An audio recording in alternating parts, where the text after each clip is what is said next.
और 40,146 जो रैंक थी वो कितने मार्क्स पे आई थी?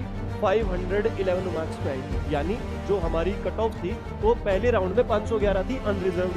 जो रैंक जिस पे लास्ट में मिला था 23,789, यानी 23,500 के करीब अगर आपकी AIR आती है तो आपके दून मेडिकल कॉलेज मिलने के चांसेस हैं। 39,000 और 32,000 यहाँ पर कम रैंक पे क्यों मिल रहा है? क्योंकि जो मेडिकल कॉलेज से कम थे यहाँ पर कुछ मेडिकल कॉलेज जैसे हरिद्वार मेडिकल कॉलेज ऐड हुआ। इन दोनों के पेपर का मैं एनालिसिस कर रहा हूँ कितने मार्क्स एक अच्छे स्टूडेंट ने स्कोर किए थे, जिसको तो अगर आप देखोगे कि 30 मार्क्स बढ़ रहे हैं और 20 घट रहे हैं, तो आप ये मान के चलना इस साल की जो कट ऑफ है वो +10 to 15 मार्क्स ज्यादा रहने वाली है 2025 की कट ऑफ से जो उत्तराखंड की हमें देखने को मिली। Hello students, myself Sumit Sharma, NEET division head Dehradun Vidyapeeth.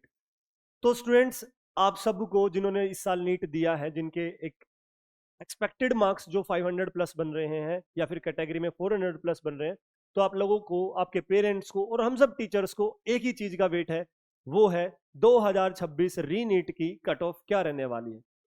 तो स्टूडेंट्स, आज मैं आप लोगों के लिए लेके आया हूं एक कॉम्प्रिहेंसिव एनालिसिस, जिसमें हम लास्ट ईयर्स की कट ऑफ मार्क्स और रैंक्स को कंपेयर करेंगे और कोशिश करेंगे एक रेलेवेंट कट ऑफ जो 2026 री नीट की हो सकती है उसको प्रिडिक्ट करने की। तो देखो, जैसा कि आप सब लोग जानते हो, जो हमारे उत्तराखंड के कॉलेजेस हैं, हम यहाँ पर उत्तराखंड की ही बात करने वाले हैं आज। तो जो गवर्नमेंट मेडिकल कॉलेज है GMC, उसमें जो एडमिशन लेने का क्राइटेरिया होता है 15% ऑल इंडिया कोटा से और 85% स्टेट कोटा से। तो हम सबका फोकस इस 85% स्टेट कोटा पे है। प्राइवेट मेडिकल कॉलेज की अगर हम बात करते हैं तो 50% स्टेट कोटा से होता है, 35% मैनेजमेंट कोटा से और 15% NRI कोटा से। तो अभी हम प्राइवेट कॉलेज की बात नहीं करेंगे, हम इस 85% स्टेट कोटा कट ऑफ की बात कर लेते हैं, इसका एक एनालिसिस कर लेते हैं। तो देखो भाई, जब हम बात करते हैं ना 2025 के पेपर की, तो जनरली 2026 रीनेट के पेपर को रिलेट किया जाता है 2025 के पेपर के लेवल से ही, कि भाई ऑलमोस्ट लेवल हमें सेम सा देखने को मिला। तो जब हम 2025 को देखें, राउंड 1 की काउंसलिंग की बात करें, तो अनरिजर्व्ड कैटेगरी में बेटा जो रैंक थी जिस पे कॉलेज मिल गया था वो थी 40,146, और 40,146 जो रैंक थी वो कितने मार्क्स पे आई थी? 511 मार्क्स पे आई थी। यानी जो हमारी कट ऑफ थी वो पहले राउंड में 511 थी अनरिजर्व्ड की। वही ओबीसी कट ऑफ 500 मार्क्स के अप्रोक्स थी और 51,519 रैंक पे ओबीसी में मेडिकल कॉलेज मिल रहा था। एससी कैटेगरी की कट ऑफ 403 थी और एसटी की 404 थी। देहरादून के अंदर एससी एसटी की कट ऑफ में ज्यादा डिफरेंस नहीं होता है। या फिर मैं बात करूं उत्तराखंड की, तो ये कट ऑफ थी पहले में। राउंड 2 में जाते जाते जो कॉलेज मिला था वो 510 पे मिल गया था। राउंड 3 में या मोपअप राउंड में 509 पे मिल गया था, और स्ट्रे राउंड में लास्ट जो कॉलेज मिला था वो 508 नंबर पे मिला था। यानी 508 नंबर पे आपको एक मेडिकल कॉलेज 2025 में मिल रहा था जनरल कैटेगरी में। ओबीसी में जो लास्ट कॉलेज मिला है वो 500 नंबर पे मिला है, और एससी एसटी में जो लास्ट कॉलेज मिला है वो 398 पे मिला है। तो यहां से हम एक आइडिया ले सकते हैं कि हमारे मार्क्स के हिसाब से क्या हमें इस साल मेडिकल कॉलेज मिलने वाला है कि नहीं मिलने वाला है। अगर मैं कॉलेजेस की बात करूं, कौन कौन से कॉलेजेस हैं उत्तराखंड के अंदर, तो जीएमसी हल्द्वानी है। जीएमसी हल्द्वानी राउंड 1 में 535 मार्क्स पे मिल गया था। राउंड 2 के अंदर अगर मैं बात करूं 531 पे, और राउंड 3 में 530 मार्क्स पे जीएमसी हल्द्वानी मिल गया था, जो एक अच्छा कॉलेज है। सबका फेवरेट उत्तराखंड के अंदर दून मेडिकल कॉलेज राउंड 1 में 543 मार्क्स पे मिला था, राउंड 2 में 532 मार्क्स पे मिला था, और राउंड 3 में 530 पे क्लोज हो गया था। अब हम बात करते हैं गवर्नमेंट मेडिकल कॉलेज हरिद्वार के अंदर जो खुला था, 513 पे राउंड 1 में, राउंड 2 पे 513 पे, राउंड 3 513 पे, और यहां पर ये कॉलेजेस इस 513 के आसपास हमें मिले थे। जो हम बात करते हैं श्रीनगर के अंदर जो कॉलेज है वीर चंद्र सिंह कॉलेज, 517 513 512, और राउंड 4 में 508 पे कॉलेज मिल गया था। सेम अल्मोड़ा का जो मेडिकल कॉलेज है 511 पहली कट ऑफ, 502 509 और लास्ट में 508 तक ये मिल गया था। तो अल्मोड़ा के अंदर और श्रीनगर के अंदर 508 तक लास्ट कॉलेज हमें मिल गया था। दून मेडिकल कॉलेज अगर मैं बात करूं, जो रैंक जिस पे लास्ट में मिला था 23,789, यानी 23,500 के करीब अगर आपकी AIR आती है तो आपके दून मेडिकल कॉलेज मिलने के चांसेस रहेंगे।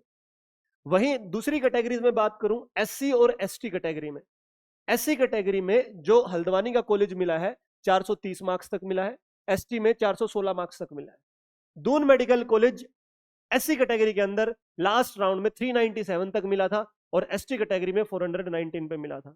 तो एससी कैटेगरी में जो लोएस्ट मार्क्स हमें दिखाई दे रहे हैं वो 397 या 395 के अप्रोक्स दिखाई दे रहे हैं, जिस पर एक गवर्नमेंट मेडिकल कॉलेज बच्चे को मिला था। सेम एसटी कैटेगरी के अंदर आप देखते हो 398 वो मार्क्स है जिस पर बच्चे को जीएमसी मिल गया था।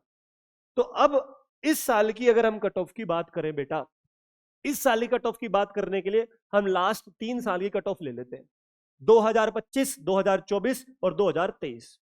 2025 का पेपर आप सब जानते हो टफ था, तो अनरिजर्व कैटेगरी में 508 पे मिला है। 2023 का पेपर और 2024 का पेपर कंपैरेटिवली इजी था। 2024 का पेपर तो बहुत ज्यादा इजी था, तो 630 मार्क्स पे मेडिकल कॉलेज मिला था लास्ट। 2023 के अंदर अगर मैं बात करूं 584 पे मिला था, और 2022 के अंदर बात करूं तो 570 577 पर last government medical college general category के अंदर मिला था। अगर आप इन सबकी रैंक देखो, लास्ट ईयर जो रैंक थी 43,804, उससे पहले जो रैंक थी 45,536, 39,000 और 32,000। यहां पर कम रैंक पे क्यों मिल रहा है? क्योंकि जो मेडिकल कॉलेज से कम थे, यहां पर कुछ मेडिकल कॉलेज जैसे हरिद्वार मेडिकल कॉलेज ऐड हुआ है। तो इस साल आप क्या एक्सपेक्ट करोगे? अगर आपकी रैंक 43,000 से 45,000 के बीच में है तो आपको गवर्नमेंट मेडिकल कॉलेज अनरिजर्व यानी जनरल कैटेगरी में मिलने के चांसेस है। ओबीसी कैटेगरी की अगर मैं बात करूं, यहां पर देखो 52,000 रैंक के अप्रोक्स, यहां पर भी 52,000 रैंक के अप्रोक्स, 47 और 46।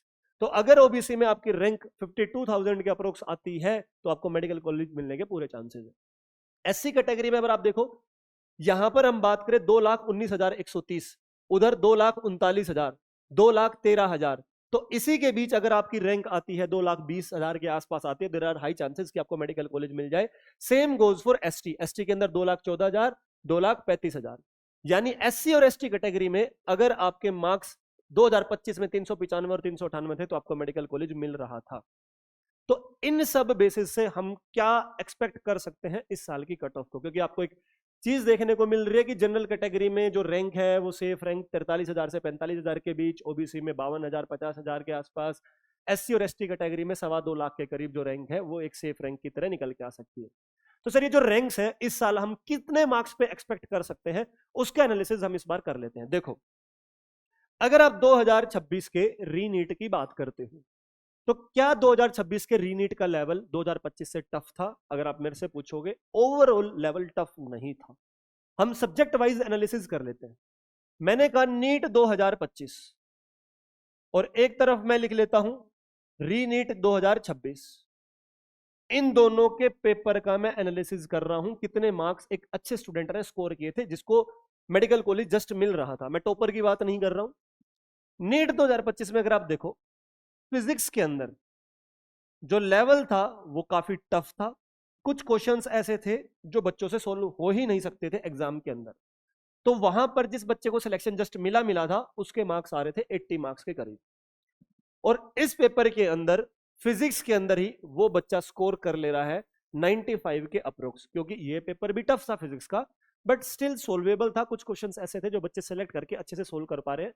तो मैंने जो देखा है, बच्चों से बात करी है उत्तराखंड देहरादून के अंदर, उनके फिजिक्स के एवरेज मार्क्स हुए 95-100, इसके अप्रोक्स मार्क्स देखने को मिल रहे हैं। केमिस्ट्री की अगर मैं बात करूं, केमिस्ट्री का लेवल कंपैरेटिवली अगर आप कंपेयर करोगे दोनों पेपर को, तो बेटा 2025 का लेवल कंपैरेटिवली इजी था। यानी उसके अंदर इस बच्चे ने 130 के करीब मार्क्स स्कोर कर लिए थे, जिसको एक मेडिकल कॉलेज मिल रहा है। सेम स्टूडेंट जो केमिस्ट्री में वहां पर 130 स्कोर कर रहा था, यहां पर देखने को मिल रहा है उसका ओवरऑल स्कोर 110 के आसपास आ रहा है। यानी केमिस्ट्री में बच्चों के मार्क्स डिक्रीज हो रहे हैं। बायोलॉजी पे अब हम आते हैं। बायोलॉजी का जो लेवल था 2025 का, अगर आप मेरे से पूछोगे, मैं मॉडरेट लेवल बोलूंगा, टफ वो भी नहीं था। और वो मॉडरेट लेवल में जो बच्चों ने स्कोर करे थे मार्क्स, वो 330 के अप्रोक्स कर लिए थे। इस साल बायोलॉजी के अंदर बच्चे जो कि गुड स्टूडेंट्स जिनको हम बोलते हैं, क्योंकि बायोलॉजी का पेपर इजी था, एक दो सवाल को अगर आप हटा तो जो एक एक्सक्रीशन वाला थोड़ा कंफ्यूजिंग सवाल आया था, बाकी सवाल थोड़े से इजी लेवल पर ही थे।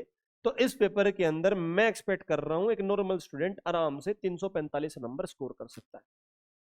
तो अगर आप इन दोनों के अंदर मार्क्स का डिफरेंस देखोगे तो देखो, फिजिक्स में बच्चों के मार्क्स 15 नंबर बढ़ रहे हैं, बायो के अंदर बच्चों के मार्क्स 15 नंबर बढ़ रहे हैं, वहीं केमिस्ट्री के अंदर बच्चों के मार्क्स 20 नंबर घट रहे हैं। तो अगर आप देखोगे कि 30 मार्क्स बढ़ रहे हैं और 20 घट रहे हैं, तो आप ये मान के चलना इस साल की जो कट ऑफ है वो +10 to 15 मार्क्स से ज्यादा रहने वाली है 2025 की कट ऑफ से, जो उत्तराखंड की हमें देखने को मिली थी। अब जैसा कि मैंने आपको बताया है कि 2025 की जो कट ऑफ थी उत्तराखंड के अंदर, जनरल कैटेगरी की कट ऑफ थी, आप मान के चलो 511 के आसपास।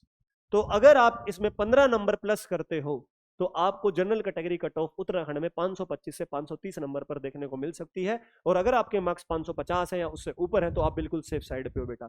और जो बच्चे 525 से 530 540 वाली रेंज में है, दे शुड बी होपफुल, उनको कॉलेज मिल सकता है। ओबीसी के अंदर 500 नंबर पे मिली थी, तो इस साल 515 से 520 मार्क्स पर हम देख पाएंगे कि ओबीसी में कॉलेज मिल जाएगा। एससी कट ऑफ 400 नंबर पे थी, तो इस साल हम 15-20 नंबर और प्लस कर लेंगे तो 415 या 420 के पास SC, and same goes for ST. जिस बच्चे के मार्क्स एससी एसटी कैटेगरी में 440 से ऊपर है, आई एम श्योर उन्हें मेडिकल कॉलेज इस साल मिल जाना चाहिए। तो ये बेटा मेरा एनालिसिस था। आई होप कि जो कट ऑफ आएगी वो फाइनल कट ऑफ इसी के अप्रोक्स होगी। तो मैं यहां पर लिख सकता हूं कि मेरी जो फाइनल कट ऑफ है, जो मैं एक्सपेक्ट कर रहा हूं, वो अराउंड 525 प्लस माइनस कर सकते हो, या फिर 525 से 530 आप इसको ले सकते हो। इस रेंज में उत्तराखंड की कट ऑफ खुलने वाली है और इसमें आपको एक अच्छा गवर्नमेंट मेडिकल कॉलेज मिल सकता है।